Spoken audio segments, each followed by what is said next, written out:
So, welcome to Film Crusade. My name is Ethan, I'm Ahmari. and we're going to be talking about Elvis today. So, Ahmari, would you like to describe for our audience Baz Luhrmann's epic 2022 masterpiece, Elvis? So it's a story of Elvis. What more can be said? It's like, he's the king, or what was the king, as it is.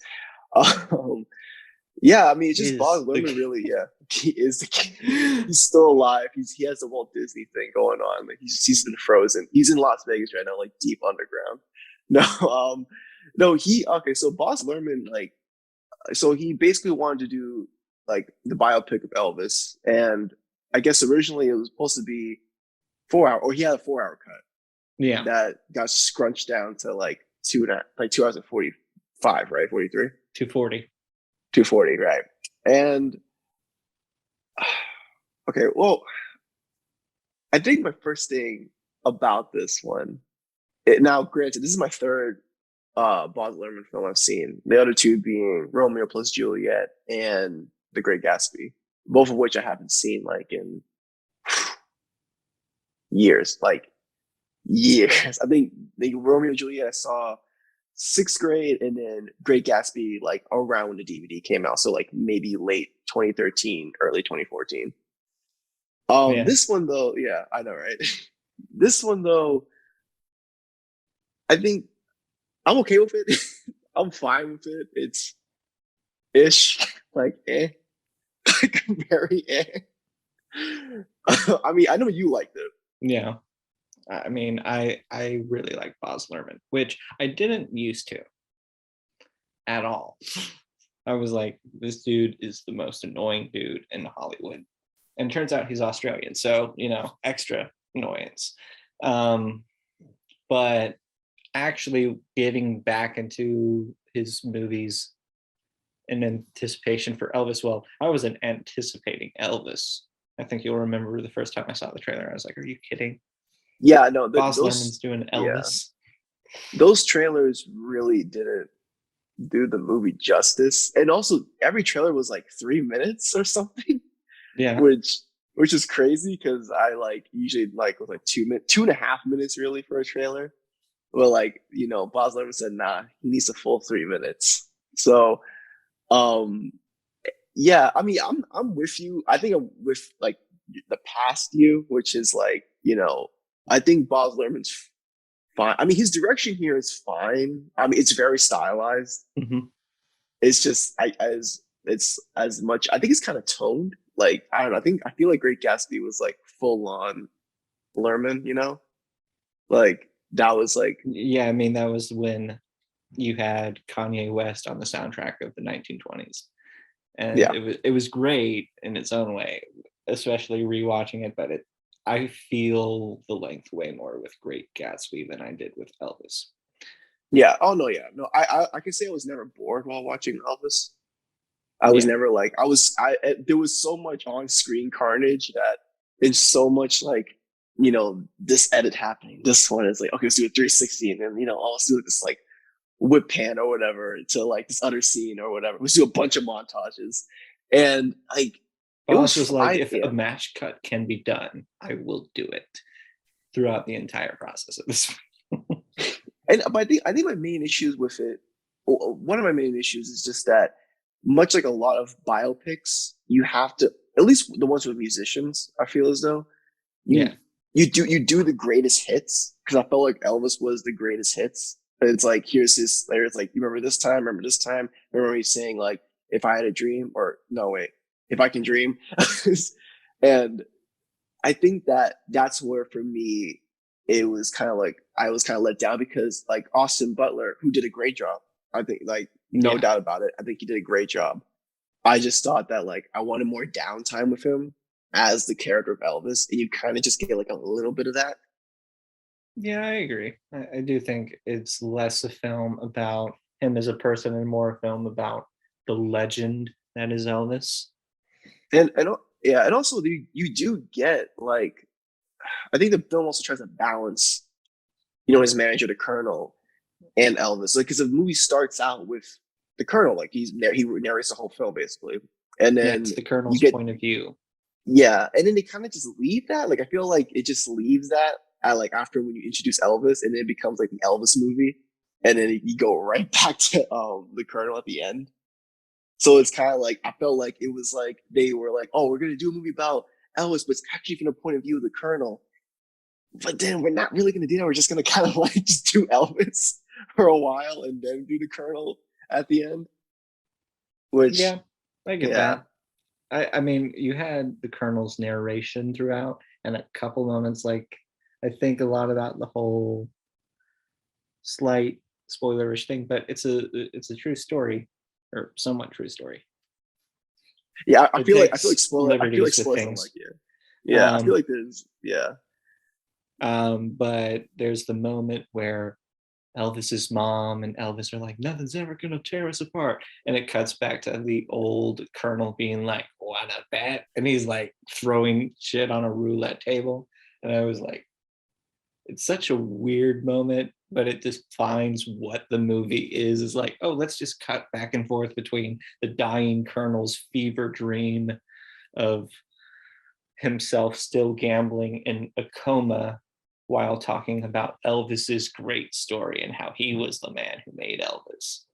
And he ended up being mother and father to Elvis and all this. The Colonel, I don't hate Tom Hanks' performance like a lot of people seem to, but I hate Colonel way more after watching this movie. If there was any ringing of truth with his character, Yeah, I because that's just some evil shit. yeah. I mean, but you talk about Tom Hanks, and I think it's definitely it's an interesting performance because he is Tom Hanks. So, and I think I tend to forget about it honestly. Like thinking about it now, like I just kind of forget that I'm like, oh yeah, that's right, Tom Hanks is in the movie. Which it could speak to maybe just disappearing into character. I just think that it's it's just a whatever. Like I feel like a lot of this movie for me is just kind of like this is it right here. Like here's the movie, and there wasn't a lot of too much spectacle. I think maybe I think the more the scenes I did like were If I Can Dream, and I think maybe the ending. Um, Unchanged there's something that Melody. happened. It's like that's okay. Yeah, I think but I think the rest of it is just I mean I think it does a good job in terms of just like swiftly kind of taking it through Elvis and stuff, but at the same time you do kind of lose again those downtime moments. Yeah, um they skip over a lot of his Hollywood period and a lot of yeah, which you would think a movie about Elvis, you would have the Hollywood thing kind of be maybe like up there, but like they just if did it not. was prominent, you could guarantee this would be getting some huge campaigns for Best Picture. As it Oh god, stands, yeah. I don't think it's going to be nominated for picture. Probably actor. I Probably wouldn't actor. even be surprised if Tom Hanks got supporting actor nominations for this. I could even see maybe costume design. Yeah, Maybe. costumes would be good. Yeah. Costumes would be a I good award for this. yeah. I think yeah. I just think that like it's swift. I mean it's yeah, again, you're never bored by it. So it's so fast paced. Like it does give like the editing of it, I'm gonna say it right now. It's leaps and bounds better than Bohemian Rhapsody. Oh yeah, Like leaps and bounds better. Like it's insane. I was like, okay, cool. This is it's tolerable here. um, I'm and glad it it's does making give so me much money because it's such a weird movie. Like, yeah, yeah, it's a story about Elvis and his manager and all that kind of stuff, but it's a weird Baz Luhrmann take on all that, where it's like, oh yeah, let me just have a lot of insert shots of Austin Butler's crotch, and yet it's yeah. made like $200 million It, domestically or whatever. It's about that. crazy. Honestly, I'm kind of sad actually that the only time we got the cross shot was in the beginning of the movie. I kind of thought they were gonna like go for it later on in the movie, but they were just like, nah, just that first time. And I was actually really surprised that like I talked to some people who like, were alive during Elvis and stuff. And I was like, the movie's like great, like all the girls and like they went crazy over Elvis. I was like, that's true back then. And then someone I spoke to was like, oh yeah, no, that's really accurate. Like a lot of people like loved Elvis. Like they were like claw the Yeah. screen and stuff. I was like, sheesh. I was like, that was kind of an exaggeration. So, Watching but no, that like, scene of him first performing and Colonel Parker kind of like noticing the girl that's like kind of going ape shit in her chair is amazing. That was yeah. like, I mean, it was like the Merovingian scene and Oh my god, reload. Oh my It was god. kind of like that with the, You just with the cake when he's yeah, like with the cake. describing the Yep. describe. Oh my god. Yeah, it was Why a was lot that? like that. Why was that in the thing? We're gonna talk about this some other time because Yeah, we'll that's talk a about thing the where Matrix sequels. yeah, that's something that's anyway. But But it yeah, was I think so crazy, but interesting to include that in the movie because a lot of the grandparents that are giving this movie millions of dollars to go see it are there and they're going to be like, yeah, I remember when I was that age when Elvis was big and I was kind of like that. Okay, gross. I don't I even really know don't. that. I really don't see the appeal. Honestly, I think Austin Butler. I can always like if it was like if you look like Austin Butler, I'm like, yeah, I can totally see why people are getting like having a like heartthrob for him. But you just look at actual Elvis, and you're just like, why? Well, you What have about to that? realize that with actual Elvis, the landscape of music was very much like all those older country stars. Like it shows like that Hank Snow Yeah. dude played Mhm. by what's his name? I don't know the actor's name, but that dude with the orange hair. I would. British and he went country for this. All the dudes that are usually his Australian and British friends did really well with their southern accents throughout this. Like you obviously haven't seen Moulin Rouge, but the Baron, who is the villain of Moulin Rouge, Mhm. plays Elvis's dad. And I was Oh, like, that's interesting. I see that it's him. It looks exactly like him, just a bit older because it's been 2 decades. How is he able to do a southern accent that well? This is a Baz Luhrmann movie. Like even Tom Hanks is 100% nailing his accent, and yet this dude can just nail it. And of course, as you mentioned, Austin Butler, yeah, great performance. No, yeah. Like honestly, I'm after still seeing holding that, out I'm gonna. hope for other performances to wow me even more than his, but it is Well, one of I the mean, best performances of the I year so far. wow. I mean, I think I just haven't gotten to see like enough of him. So it's mostly just doing the mimicking, not mimicking because he doesn't really mimic. Yeah, I think he does a little bit more than mimicking in terms of Elvis. It did get me excited though for Dune Part Two because yeah. I think that's my first time seeing Austin Butler in the film. I think I can't. Don't quote me on that because I feel like You've seen there him might be. in Once Upon a Time in Hollywood. There we go. See, I didn't know. See, when you put I like was talking about that with my family last night after we watched it. see when you put like Austin Butler's name like as big as Elvis in the ads, you're like, oh, okay, cool. Now I know who this guy is. And then when Yeah, you see, Once Upon a Hollywood, you see him being a minor character. You're kind of just like, okay, like you yeah, don't really but recognize him. He's in the makeup and stuff too. he did really well in that movie for me, and I was Yeah, like, oh yeah, he's good. And then when I heard he was cast as Elvis, I was like, that's interesting. I liked him in Hollywood. And then I remember people for Warner Brothers were like, we really like him in Elvis, by the way. Like, you don't understand how much we like him. And then they cast him as Fade in part two. And I was like, that's how much they like him. They have yeah. I really want to know more about the 4 hour cut because I kind of want to see what else was cut out yeah, I from imagine there was this some one. of the stuff from the 60s that they kind of Yeah, because I'm like going back to like the when he's in movies, like I'm kind of upset because I was kind of excited. I thought they were gonna kind of maybe touch upon Viva Las Vegas because I saw that before I went to Vegas the first time, like, and I was like, okay, cool. I'm like, okay, this like he's not that bad of an actor, really, and I thought they were gonna like talk about that because the movie is literally like the second and third act is set in Vegas. So you're Yeah. you kind of wonder, like they kind of glossed over that, and I'm really sad that that was actually a thing, because like, I was excited to see like the movies, because I know they kind of like hyped it up a little bit, but you know, I mean, yeah, it's just I think Baz Luhrmann.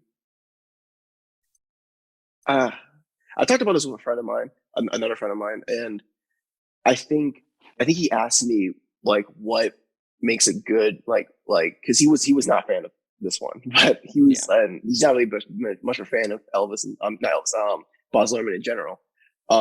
But he did ask me like, okay, what makes like a good like biopic, or what makes it like something like doing this like a really really good. And I sat back and I was like, well, the script obviously, because the script has to be really really good, and I guess it depends on like, I just think it's the script. I think it's also like maybe some of the style, but then again, you could have a movie that's like really really stylistic, and like, but the script is like, or you can have a script that's really good and it's also really stylistic, like I'm trying to think, like, oh, there we go, like freaking The Social Network.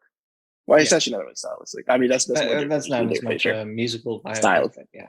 Yeah, that's more of a style. That's more of like that being that. There was a The film. best musical biopic to this day is still Amadeus, which this took a lot from, of like, oh, it's the villain of the storytelling, his perspective on these events, and maybe it's slightly historical fiction, slightly not, and it's more about the time period than it is about Yeah, key players.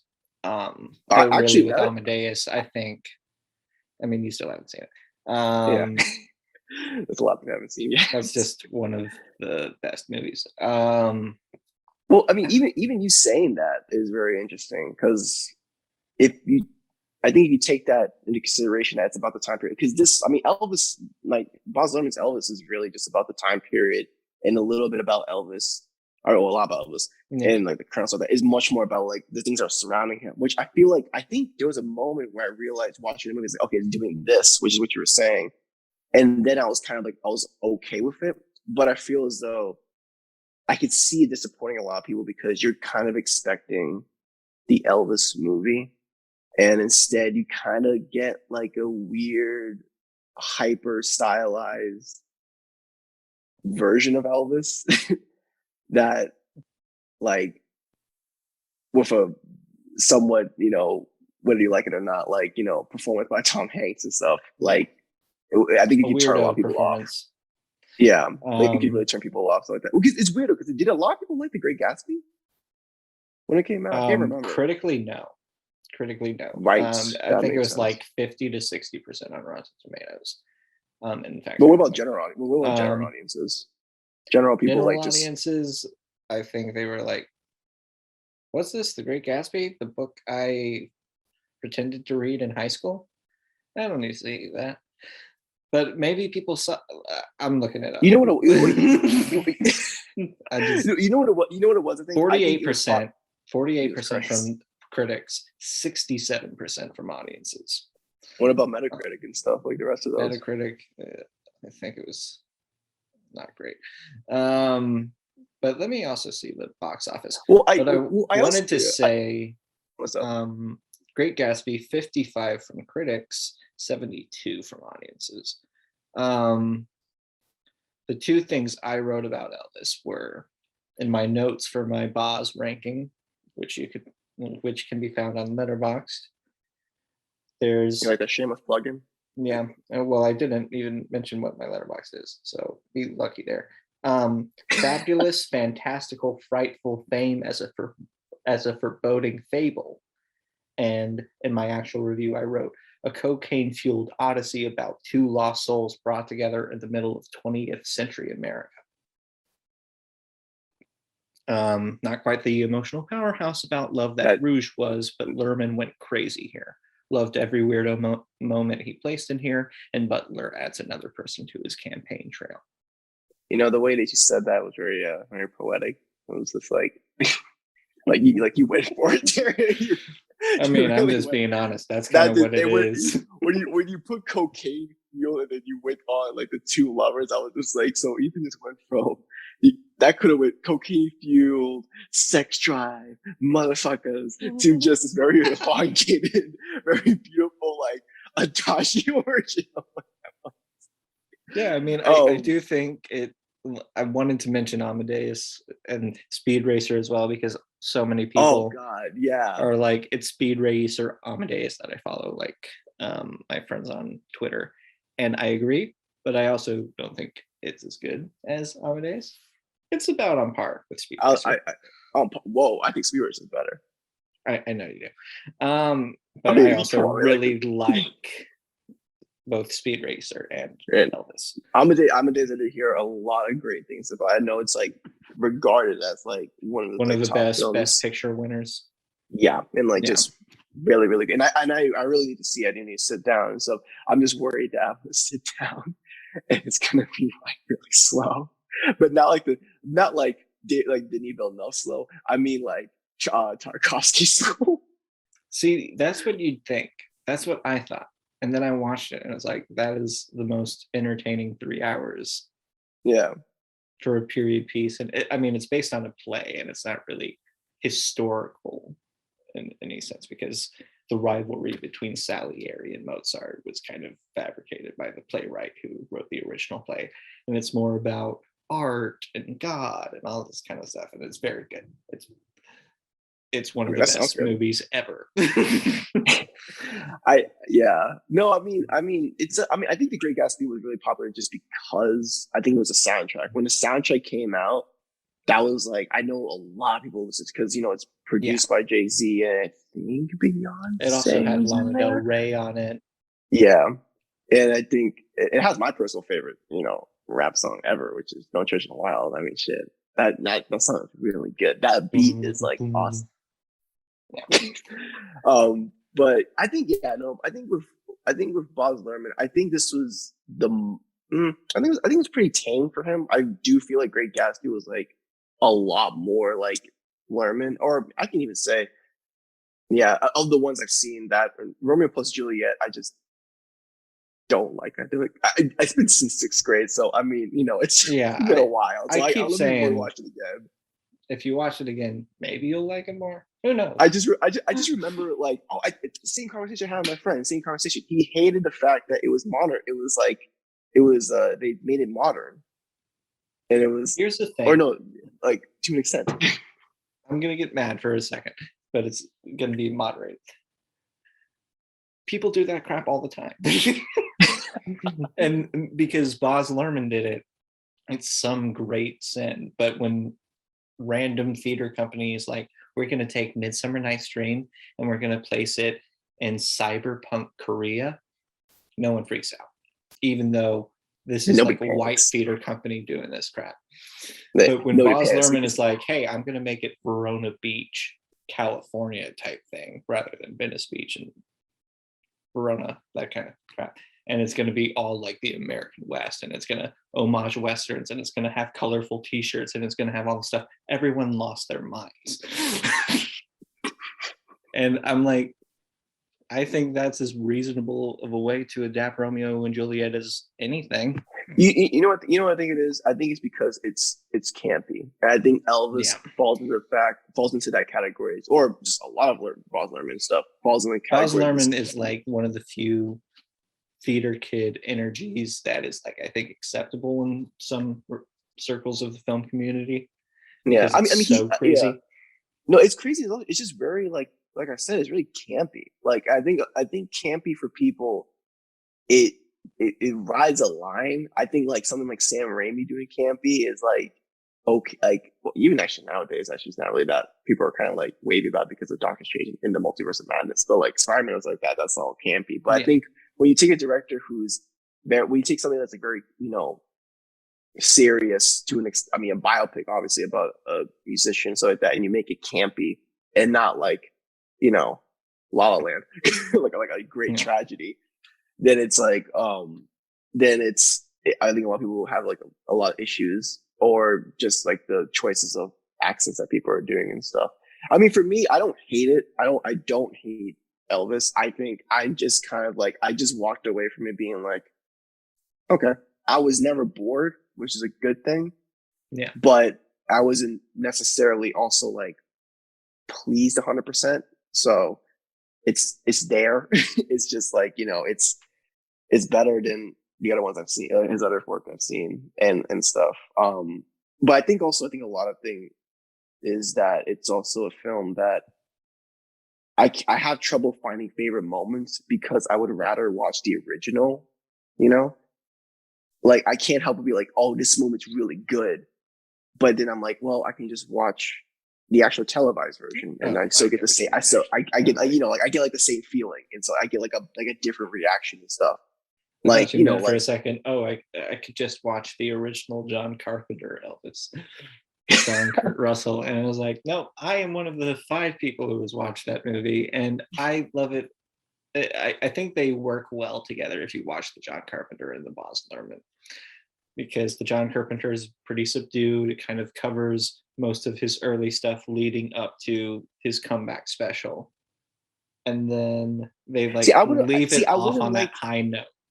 Yeah, I would have liked something like that then for this film. I think biopics is very difficult because I think a lot of directors try to cover everything. Like a lot of students try to cover like all their life, and it's like I think the very good ones, the very good biopics, like musicals or non-musicals, like for Steve Jobs, when you just cover a specific kind of 3 points in their life or a specific moment in their life, and you kind of that's the story. Like, and it sounds like John Carpenter was like, we'll just do the lead up to this one specific thing.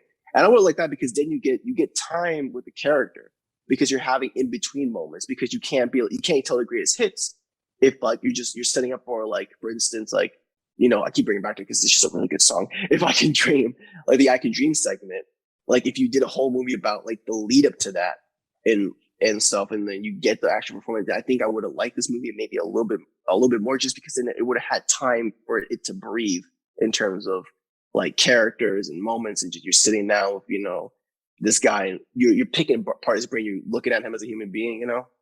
Yeah, they don't have the If I Can Dream. It's more like his comeback special along with his first Vegas concert, like his first time performing live in 12 years or whatever.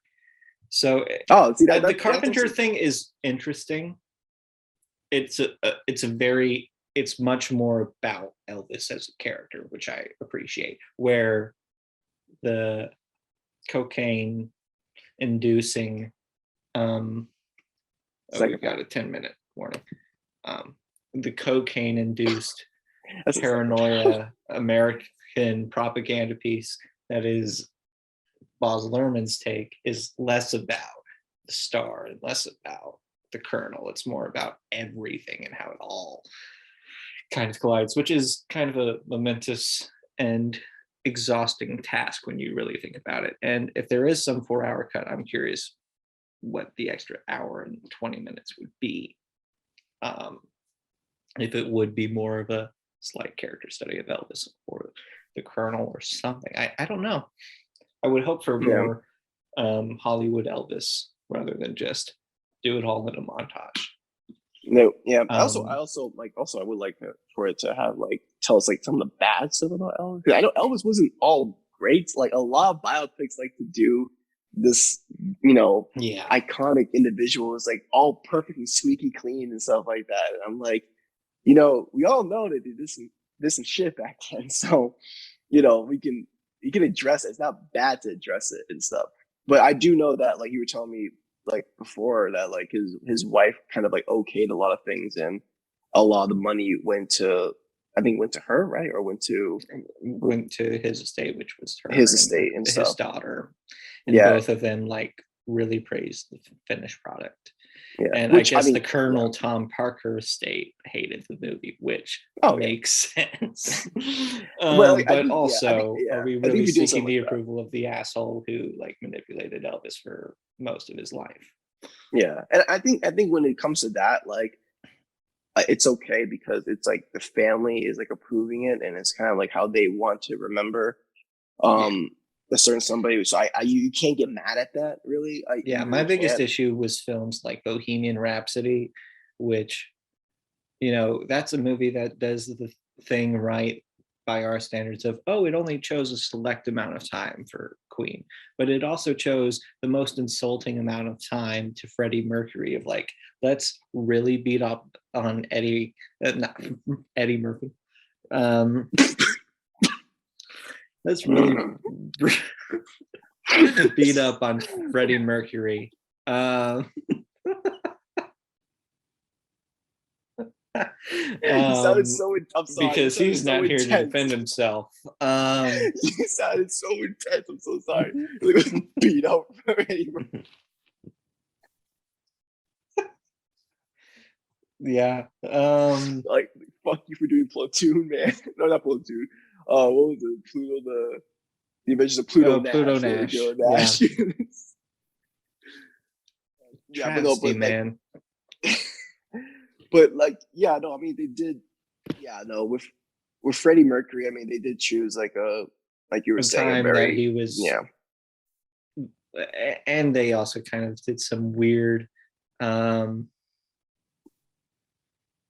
they changed a lot of stuff. Like, they did some weird choices. Liberties. Like, they kind of made things.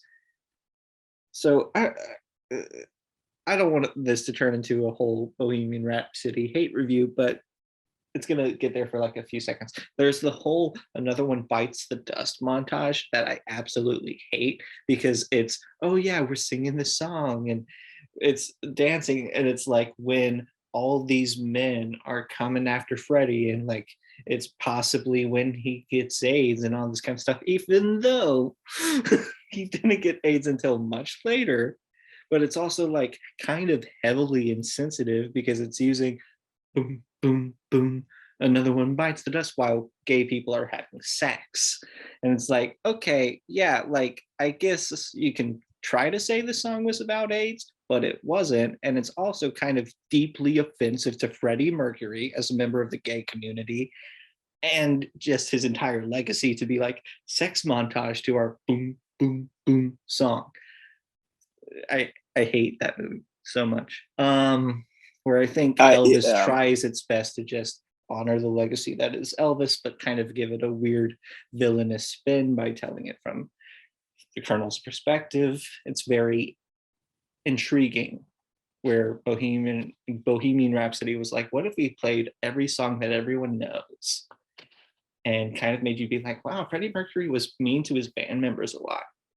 The other band members are played as complete saints. Yeah, I mean, it was. I mean, that's a film that was like, oh, there was a lot of broken promises. But in terms of Elvis, so yeah, I mean, I can't get mad. You can't really get mad at a film if it was okayed by like literally like his wife and his daughter.